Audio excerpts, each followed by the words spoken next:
Good morning बच्चों। आज हम कक्षा 9वीं के पाठ 3 उपभोक्तावाद की संस्कृत को पढ़ रहे थे। तो आगे का पाठ जो बाकी है हम लोग पढ़ेंगे आज। पढ़ाई के लिए 5 सितारा पब्लिक स्कूल है। शीघ्र ही शायद कॉलेज और यूनिवर्सिटी भी बन जाएं। पढ़ाई के लिए भी उपभोक्तावाद में दिखावा, जो बड़े बड़े स्कूल हैं, बड़े बड़े लोग हैं, वो बच्चों को अच्छे स्कूल में डालना चाहते हैं। उसमें भी सबसे बड़े स्कूल 5 सितारा 5 स्टार बोलते हैं, उसमें डालना चाहते हैं। भारत में तो यह स्थिति अभी नहीं आई, पर अमेरिका और यूरोप के कुछ देशों में आप मरने से पहले ही अपने अंतिम संस्कार और अनंत विश्राम का प्रबंध भी कर सकते हैं। अमेरिका में क्या हुआ है, अगर आपके पास पैसा है तो आप मरने से पहले आप कहाँ पर आपका कब्र बनेगा उसकी भी व्यवस्था आप कर सकते हैं। अगर आपके पास अच्छा पैसा है तो अच्छी जगह आपकी कब्र बन सकती है, अगर कम पैसा है तो उसके हिसाब से आपकी कब्र बनेगी एक कीमत पर। आपकी कब्र के आसपास सदा हरी घास होगी, मनचाहे फूल होंगे, चाहे तो वहाँ फव्वारे होंगे और मंद ध्वनि में निरंतर संगीत भी। लेखक का कहने का मतलब है कि अगर आपके पास पैसा है तो आखिरी समय जो कब्र है, मरे हुए लोगों को एहसास किस चीज़ का, लेकिन फिर भी वहाँ पे भी आपको मनचाहा चीज़ मिल सकता है। कल भारत में यह संभव हो सकता है, जो अमेरिका में यूरोप में लागू है वो भारत में भी कल संभव हो जाएगा। अमेरिका में आज जो हो रहा है कल वह भारत में भी आ सकता है। प्रतिष्ठा के अनेक रूप होते हैं, मान सम्मान के अनेक रूप होते, चाहे वे हास्यप्रद हों ही क्यों न हो।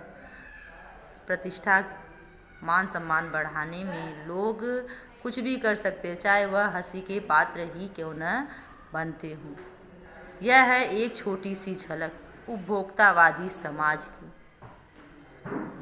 यह विशिष्ट जन का समाज है, पर सामान्य जन भी इसे ललचाई निगाहों से देखते हैं। यह विशिष्ट जन जिनके पास पैसा है उनके लिए है, लेकिन कुछ लोग इसे ललचाई निगाहों से भी देखते हैं। जो इसके योग्य नहीं होते वो भी सोचते हैं कि हम लोग भी उस चीज़ का उपयोग कर सकें। उनकी दृष्टि में यह विज्ञापन की भाषा में यही है, राइट चॉइस बेबी।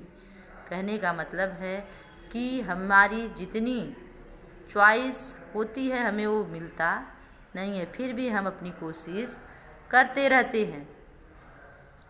देखिए चित्र दिया गया है, इसमें कैसे विज्ञापन आकर्षण बनाना है उसके बारे में दिया गया है।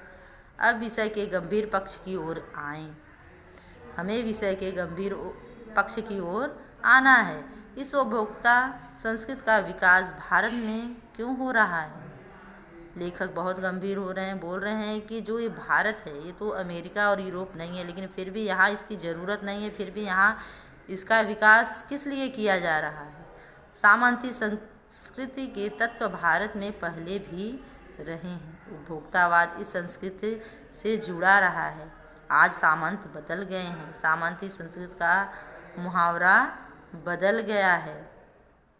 पहले के जो सामंत लोग रहते थे वो किसान के कर वसूली के लिए होते थे, लेकिन अभी क्या है, लोगों में सामंती संस्कृति का मुहावरा बदल गया है, वो उसे ही खोज रहे हैं, फिर से वो पराधीन होना चाहते हैं। हर सांस्कृतिक अस्मिता की बात कितनी ही करें, परंपराओं का अवमूल्यन हुआ है। हमारी जो अस्मिता है, जो हमारी प्रतिष्ठा है, उसको हम लोग कम करते जा रहे हैं, उसका अवमूल्यन छीना जा रहा है। आस्थाओं का क्षरण हुआ है, जो हमारी आस्थाएं हैं उसका भी क्षरण हो रहा है। कड़वा सच तो यह है कि हम बौद्धिक दासता स्वीकार कर रहे हैं, मतलब अपनी बुद्धि को हम क्या बना रहे हैं, दास बना रहे हैं। पश्चिम के सांस्कृतिक उपनिवेश बन रहे हैं। जो पश्चिमी संस्कृति है हम उसके उसके वशीभूत हो रहे हैं। हमारी नई संस्कृति अनुकरण की संस्कृति। हमारी जो नई संस्कृति है वह क्या है? अनुकरण। एक दूसरे को देखकर अनुकरण करना है।